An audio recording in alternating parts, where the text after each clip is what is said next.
Domnule ambasador, în acest an, Republica Moldova marchează 25 de ani de independență. În pofida unor temeri și îngrijorări care au fost manifestate un sfert de secol în urmă de către mari actori internaționali, precum Germania, Franța, Marea Britanie, Statele Unite au decis totuși și în decembrie 1991 au recunoscut independența Republicii Moldova, iar în martie 1992 a deschis misiunea sa diplomatică în țara noastră. De ce, în opinia dumneavoastră, Washingtonul a decis să recunoască independența Republicii Moldova, un stat atât de mic, în comparație cu superputerea care este Statele Unite? I remember very well when the Soviet Union dissolved, and really the entire world changed.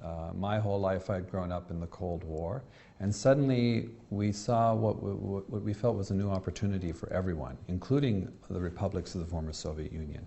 So it became a policy priority for the United States to set up embassies and to extend diplomatic recognition to the new republics as quickly as possible, for a variety of reasons. One of them was to ensure that stability was maintained, but also to start a new chapter in history where instead of having this constant uneasy relationship of being adversaries, we could actually share our experience, we could be friends, we could encourage trade, we could encourage travel, which was almost impossible in Soviet times, so that we could all get to know each other and help these new countries chart the correct path for themselves, not necessarily on a US model or even a European model, but on a constructive path forward.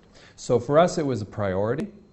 We were hopeful at that time that the former republics of the Soviet Union, including the Russian Federation, would join some of the international groupings such as the European Union, even NATO, open up a common market, anything like that.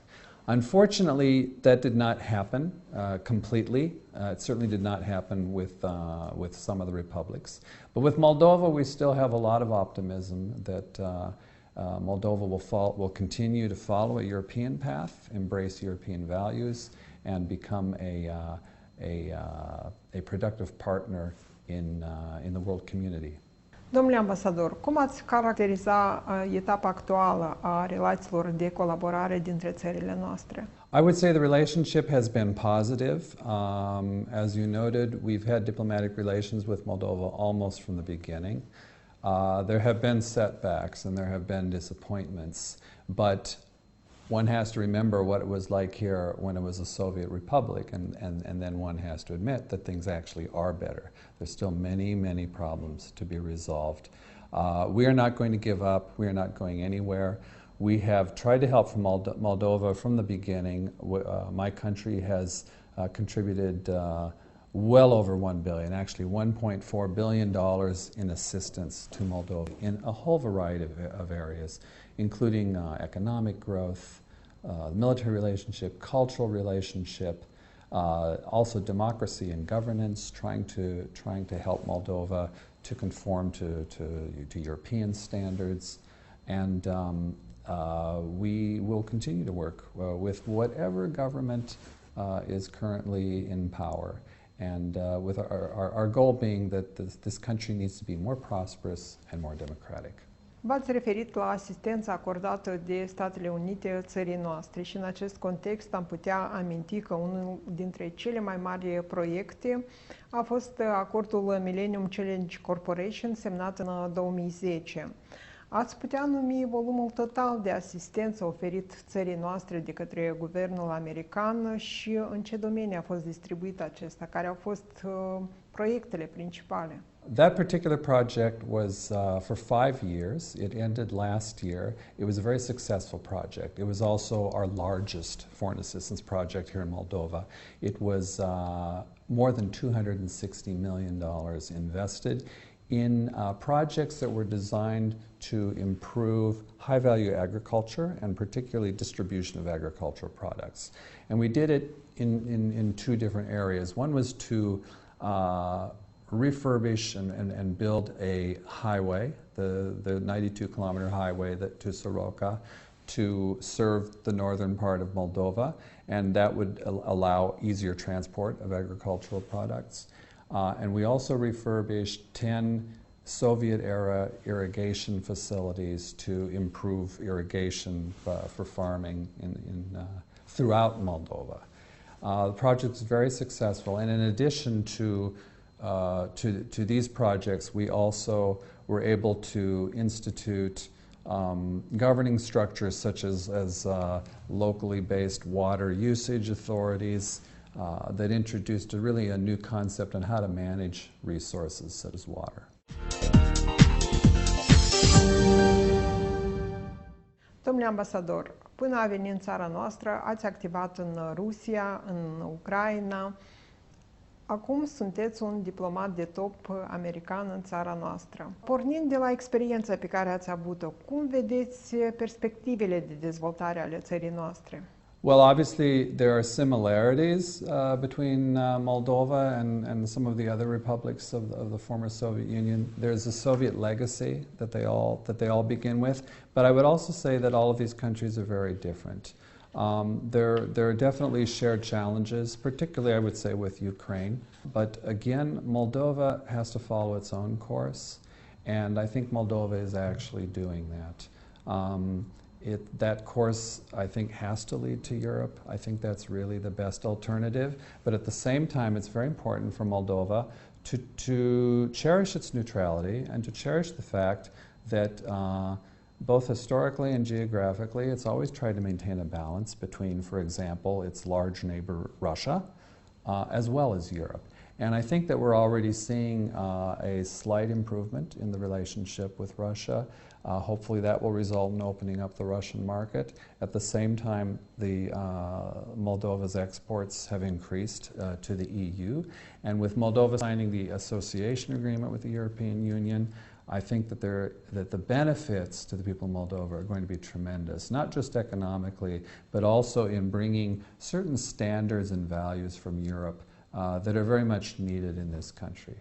The main thing is to not lose hope. This country is only 25 years old. My country is 240 years old. So we're very happy to share our experience. We don't have all the answers, but we definitely want to help Moldova.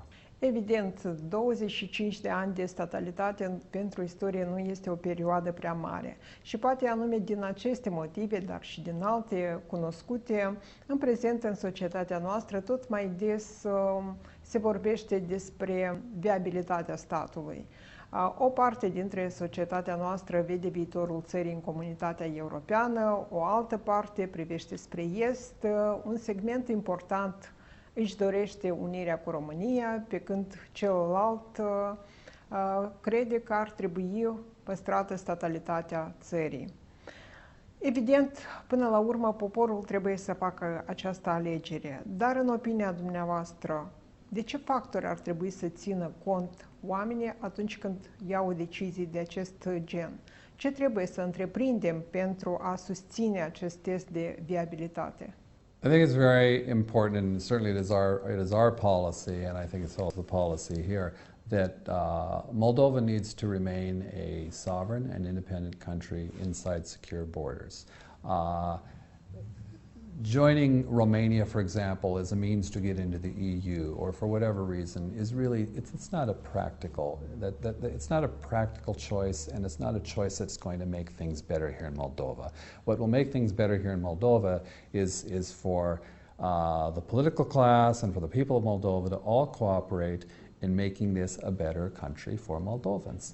Moldova is not Romania. Moldova has its own unique history and its own unique challenges. Among those challenges are the fact that it is a multi-ethnic country with people speaking different languages. We of course have the issue of Transnistria that isn't, that is not even under central government control, but which needs a special status. That is the ultimate goal, but a special status within the Republic of Moldova. The potential here is great. We have an educated, hardworking population. There's much promise in certain sectors in addition to agriculture, and that includes things like textiles and IT. It is unfortunate that so many Moldovan citizens since independence have left Moldova because they weren't able to find jobs, or they didn't see a future for themselves. I think it's very important to try to make things better here so that at least some of those people can be attracted back to Moldova to contribute. There are many Moldovans who would love to return, if they felt that they could contribute, and that if there was some chance that the things that are so problematic now could be resolved. It's not easy. A lot of people have lost faith in the political class and have lost faith in the government. It's important not to lose faith. It's important to have enough confidence in themselves as Moldovans, and to recognize themselves as Moldovans, as a specific nationality in a specific country, to make this a better place.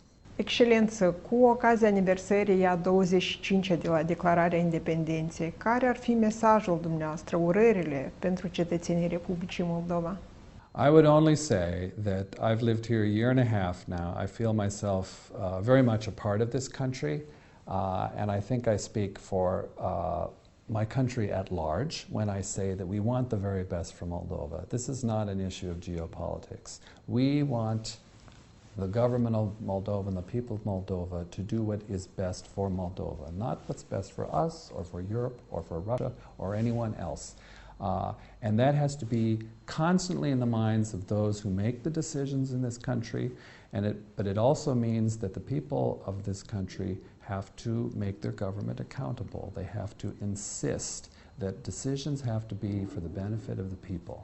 And this can be done because the potential is there. Moldova, for being such a small country, has a lot of potential and a lot of resources that can make it a shining example, not only in the region, but for all of Europe. So I congratulate the Moldovans on 25 years of progress, and there has been progress. There have been setbacks, but there's also progress, and I wish them continued progress. Most of this will depend on themselves, but to the extent possible, my country and our other partners are perfectly happy to assist. Domnule ambasador, vă mulțumesc pentru acest interviu și sper că relațiile moldo-americane vor avea o evoluție fulminantă. Mult succes!